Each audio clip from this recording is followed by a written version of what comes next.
ലഹരി മരുന്നുകളെ കുറിച്ച് ചിന്തിക്കുമ്പോൾ എനിക്ക് തോന്നുന്നു അത് വ്യത്യസ്തമായി തന്നെ മനസ്സിലാക്കേണ്ടതാണ്. ഈ ലഹരിക്ക് ഒരു തലമുറയെ അടിമകളാക്കുക എന്നത് ചില തീവ്രവാദ പ്രസ്ഥാനങ്ങളുടെ പ്രഖ്യാപിത ലക്ഷ്യം. അവരുടെ ലക്ഷ്യം എന്ന് പറയുന്നത് ചില സമുദായങ്ങളെ ഇല്ലാതാക്കുകയാകാം, അല്ല ഒരു തലമുറയെ തന്നെ ഇല്ലാണ്ടാക്കിയെടുക്കുക എന്നുള്ളതാകാം. അപ്രകാരം സ്കൂളുകൾ കേന്ദ്രീകരിച്ച്, കോളേജുകൾ കേന്ദ്രീകരിച്ച്, IT ഹബ്ബുകൾ കേന്ദ്രീകരിച്ച് ഒക്കെയും വ്യാപകമായ തോതിൽ മയക്കുമരുന്ന് വിപണനം നടക്കുന്നു എന്ന് നമ്മൾ വായിക്കുന്നു. മയക്കുമരുന്നിൻ്റെ കാര്യം പറയുമ്പോഴത്തേക്ക് അത് എന്താ ഒരു സാമുദായിക പ്രശ്നമായിട്ട് പലപ്പോഴും അത് ചർച്ച ചെയ്യപ്പെടാറുണ്ട്. ഇത് അങ്ങനെ ഒരു സാമുദായിക പ്രശ്നമല്ല. ഈ മയക്കുമരുന്നുകളുടെ ഉപയോഗം വ്യക്തികളുടെ ജീവിതത്തിലും സ്വഭാവത്തിലും കുടുംബത്തിലും സമൂഹത്തിലും വരുത്തിയ ഗുരുതരമായ വ്യതിയാനങ്ങളെക്കുറിച്ചുകൂടി നമ്മൾ ചിന്തിക്കണം.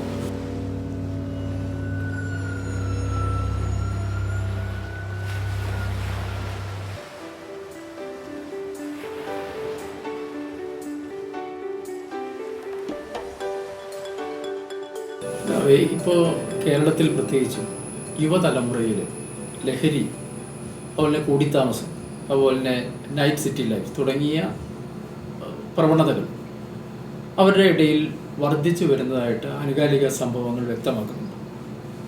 ഈ യുവാക്കൾക്കിടയിലുള്ള ഇത്തരം സദാചാര വിരുദ്ധം എന്ന് പറയാവുന്ന ഇത്തരം പ്രവണതകൾക്കെതിരെ സഭയ്ക്ക് എങ്ങനെയാണ് ഒരു മുന്നറിയിപ്പുമായി അവർക്ക് മാർഗദർശനം നൽകിക്കൊണ്ട് ഒപ്പം നിൽക്കാൻ കഴിയും? ഇന്ന് ഈ സാമൂഹിക മാധ്യമങ്ങളൊക്കെ ഇത്രയും സജീവമായതുകൊണ്ടും അതുപോലെ ലോകം ഒരു ഗ്രാമം പോലെ ചുരുങ്ങി എന്നുള്ളത് കൊണ്ടും നമുക്ക് നമ്മുടേതായ പരമ്പരാഗത സംസ്കാരം എന്നുള്ള ആ ഒരു വിചാരവും വികാരവും എത്ര കണ്ട് മുറുകെ പിടിക്കാൻ പറ്റും എന്നുള്ളത് സംശയാസ്പദമാണ്. കാരണം ഇന്ന് കേരളത്തിൽ ജീവിക്കുന്ന ഒരു 5ാം ക്ലാസ് 6ാം ക്ലാസ് ഉള്ള കുട്ടിക്കും പാശ്ചാത്യ സംസ്കാരത്തിലേക്ക് നേരിട്ട് തുറവുകയാണ്. വെറും ഒരു മൊബൈൽ ഫോണിൻ്റെ പരിധിക്കുള്ളിൽ നിന്നുകൊണ്ട് അവൻ ലോകത്തെവിടെ നടക്കുന്ന ഏത് കാര്യങ്ങളെയും മനസ്സിലാക്കാനും ഈ നിശ്ചിത വിഷയത്തെക്കുറിച്ച് ഓരോ ദേശങ്ങളിലുമുള്ള വീക്ഷണങ്ങൾ ഗ്രഹിക്കാനും സാധിക്കുന്നുണ്ട് എന്നുള്ളത് സത്യമാണ്. അതിലെ ഒരു പ്രധാനപ്പെട്ട മേഖല എന്ന് പറയുന്നത് മനുഷ്യൻ്റെ ലൈംഗികതയെക്കുറിച്ചുള്ള ചിന്തകളാണ്. നമ്മുടെ നാട്ടിൽ നിലനിന്നിരുന്ന സദാചാര ബോധമല്ല വികസിത രാജ്യങ്ങളിലുള്ളത് എന്ന് നമ്മുടെ കുഞ്ഞുങ്ങൾ വളരെ ചെറുപ്പത്തിലേ മനസ്സിലാക്കുക.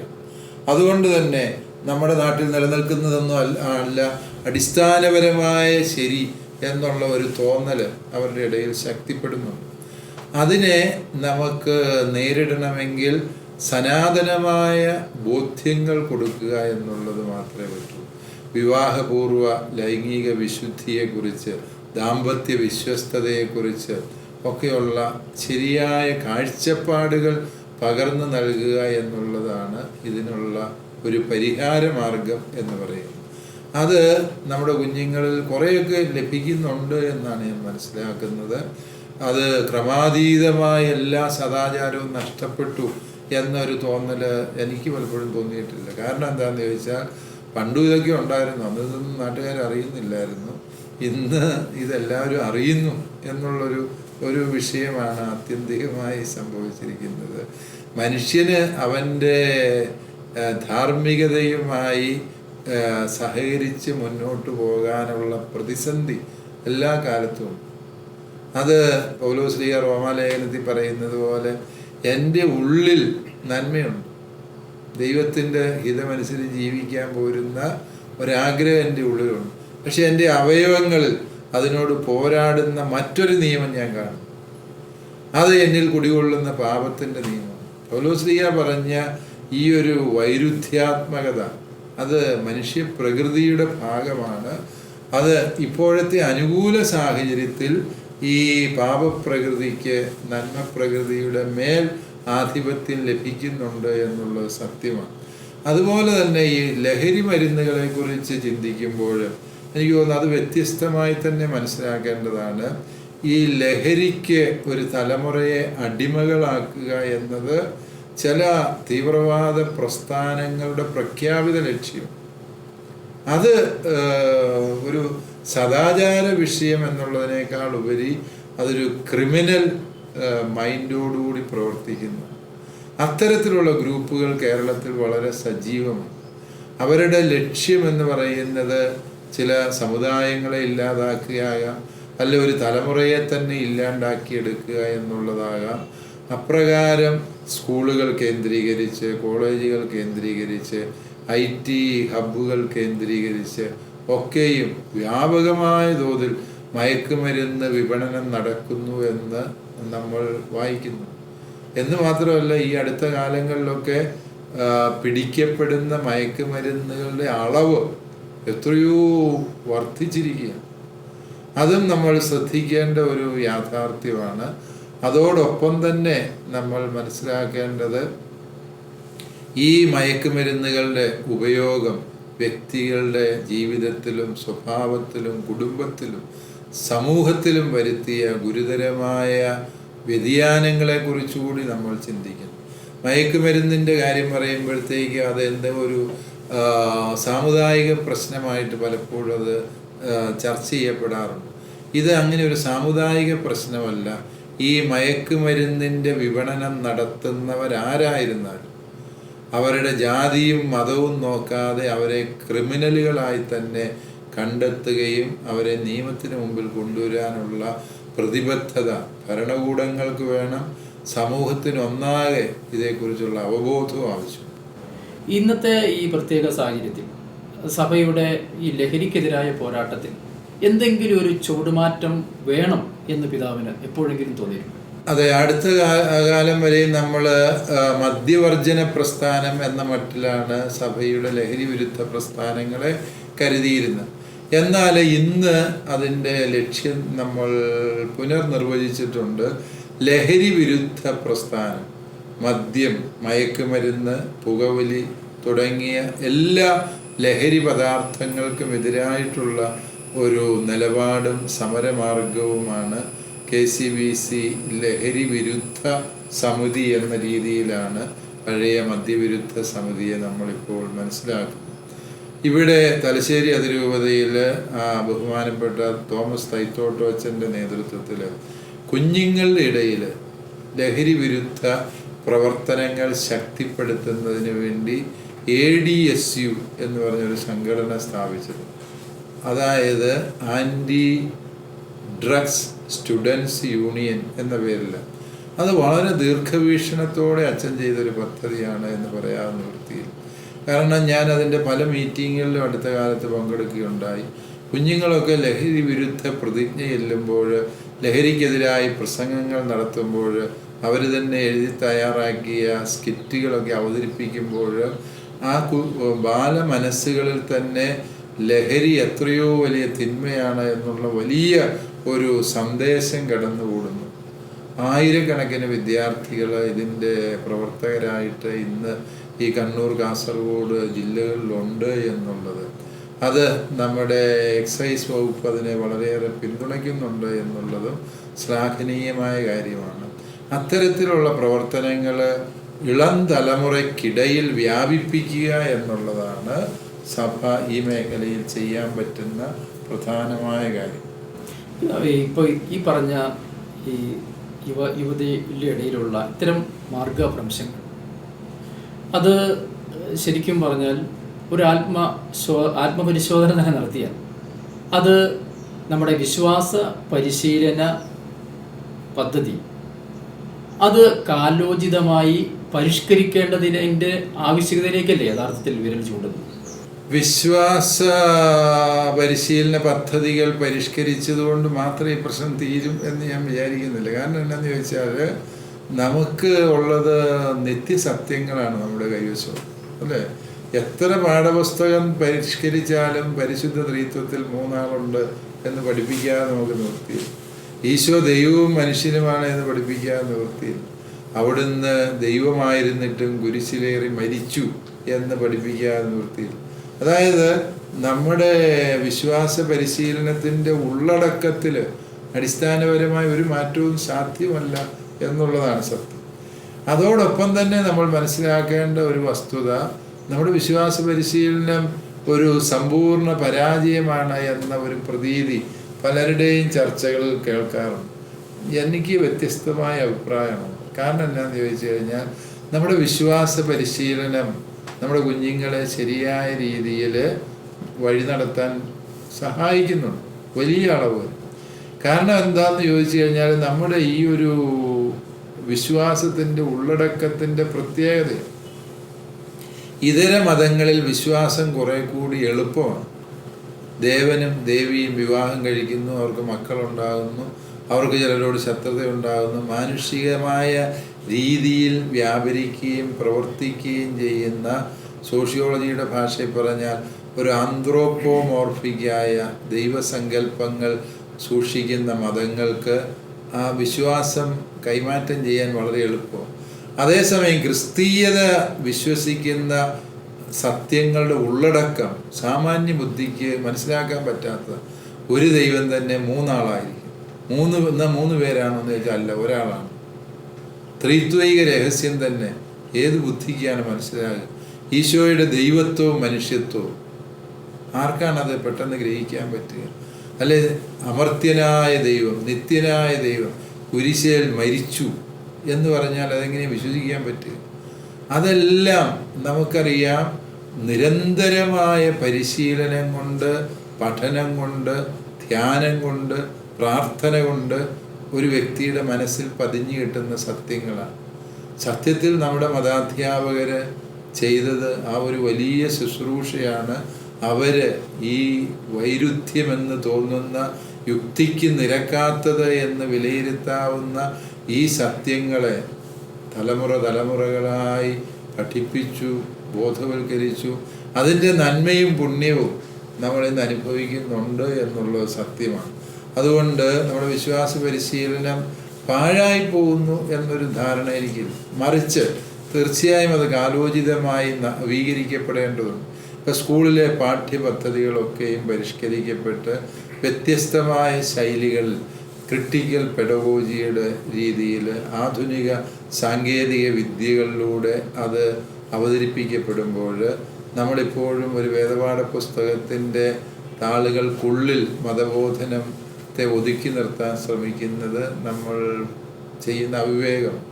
കാലോചിതമായി നമ്മുടെ മതബോധന ശൈലികൾ, ഉള്ളടക്കത്തിൽ കാര്യമായ മാറ്റം ഇല്ല എങ്കിലും മതബോധന ശൈലികളും വിശ്വാസ കൈമാറ്റത്തിൻ്റെ നൂതന മാർഗങ്ങളും കണ്ടുപിടിക്കണം എന്നുള്ളത് സത്യമാണ്. പിതാവേ, അതോടൊപ്പം തന്നെ ഈ ഇപ്പോൾ എനിക്ക് തോന്നിയൊരു ചിന്തയനുസരിച്ച് ഏകദേശം 15 വർഷത്തോളമായി നമ്മുടെ മതബോധന സിലബസ് മാറ്റിക്കിട്ടും. പിതാവേ, നമുക്കറിയാം സർക്കാരൊക്കെ ഒരു 6 വർഷം അല്ലെ 5 വർഷം കൂടുമ്പോൾ സിലബസ് മാറ്റാണ്. കുട്ടികൾ അത്രയേറെ അവർ ബുദ്ധിപരമായി അവർ വളർന്നുകൊണ്ടിരിക്കുകയാണ്. അത് മനസ്സിലാക്കിക്കൊണ്ട് കുട്ടികളുടെ ഈ അവരുടെ കാലഘട്ടത്തിനനുസരിച്ച് കാലഘട്ടത്തിലെ സംഭവങ്ങളും കാലഘട്ടത്തിലെ ആശയങ്ങളുമായിട്ട് ഒത്തുചേർന്ന ആ നന്മ ഈ മതബോധന വിദ്യാഭ്യാസത്തിലൂടെ പ്രഘോഷിക്കപ്പെടുകയാണെങ്കിൽ അത് കുറച്ചും കൂടെ അവർക്ക് ഹൃദയ സ്പർശിയാവില്ല. തീർച്ചയായും സിലബസ് പരിഷ്കരിക്കണം എന്നുള്ളതിനെ കുറിച്ച് ആർക്കും ഒരു സംശയവുമില്ല. അത് പരിഷ്കരണം തുടങ്ങിക്കഴിഞ്ഞു. സിറോ മലബാർ സഭയുടെ വേദപാഠ പുസ്തകങ്ങളെല്ലാം തന്നെ റിവൈസ് ചെയ്തുകൊണ്ടിരിക്കുകയാണ്. അത് 12-11 ക്ലാസ്സുകളിലെ പുതുക്കിയ പാഠപുസ്തകം ഇറങ്ങിക്കഴിഞ്ഞു. തുടർന്ന് വരുന്ന ക്ലാസ്സുകളിലേതും നവീകരിച്ചുകൊണ്ടിരിക്കുകയാണ്. മറ്റ് റീത്തുകളിലെ പാഠപുസ്തകങ്ങളും സമാനമായ രീതിയിൽ കാലോചിതമായ പരിഷ്കരണത്തിൻ്റെ വഴിയിലാണ്. പരിഷ്കരണം തീർച്ചയായും സിലബസുകളിലും ആഖ്യാന ശൈലികളിലും ഉണ്ടാവും. പക്ഷേ നമ്മുടെ വിശ്വാസത്തിൻ്റെ ഉള്ളടക്കം അത് സ്ഥായീ ഭാവമുള്ളതാണ് എന്നുള്ളത് നമ്മൾ തിരിച്ചറിയും. പിതാവേ, മറ്റൊരു പ്രധാനപ്പെട്ട ഒരു ചോദ്യം, ഇവിടെ ഇങ്ങനെ ഈ യുവാക്കൾ യൂറോപ്യൻ രാജ്യങ്ങളിലേക്കുമൊക്കെ കുടിയേറി പോയി കഴിയുമ്പോൾ ഇവിടെ സ്വാഭാവികമായും ഇവിടെ പ്രായമായ വിശ്വാസി സമൂഹത്തിൻ്റെ ഒരു ഗണമായിരിക്കും ഇവിടെ ഉണ്ടാകും. അവർക്ക് ഒരു കൈത്താങ്ങാകുക നമ്മുടെ തലശ്ശേരി അതിരൂപതയ്ക്ക് എന്തെങ്കിലും കർമ്മ പദ്ധതികൾ പിതാവ് ആസൂത്രണം ചെയ്തിട്ടുണ്ട്? അത് വളരെ പ്രസക്തമായ ഒരു അജപാലന വിഷയമാണ്. അതായത് നമ്മുടെ പ്രായമായ മാതാപിതാക്കൾ വീടുകളിൽ ഒറ്റപ്പെട്ടു പോകുന്നു എന്ന് പറയുന്നു. അവർ ആദിയിലെ പോലെ ഇപ്പോഴും എന്ന അവസ്ഥയാണ്. അതായത് എങ്ങനെയാണ് അവർ തുടങ്ങി, അവർ രണ്ടുപേരും ഒറ്റ. പലപ്പോഴും അവരെ ശുശ്രൂഷിക്കാൻ പോലും അവസരങ്ങൾ ആളുകളില്ലാത്ത സാഹചര്യമുണ്ട്. ഈ അടുത്ത കാലത്ത് ഞാൻ ഒരു അജപാലന സന്ദർശനത്തിന് ഇടവകയിൽ പോയപ്പോൾ ഒരു വീട്ടിൽ ചെന്നപ്പോൾ ഒരു പ്രായമായ അപ്പനും അമ്മയും മാത്രമേ ഉള്ളൂ. മക്കൾ ഒരാൾ കാനഡയിൽ, 2 പേര് ഇംഗ്ലണ്ടിലൊക്കെ ആയിട്ടുള്ളതാണ്. അപ്പോൾ ഈ അമ്മച്ചി എന്നോട് പറഞ്ഞു, എൻ്റെ പിതാവേ, എനിക്കും കിടക്കണമെന്ന് ആഗ്രഹമുണ്ട്, എനിക്കും വയ്യ, കിടക്കാനാണ് എനിക്ക് ആഗ്രഹം.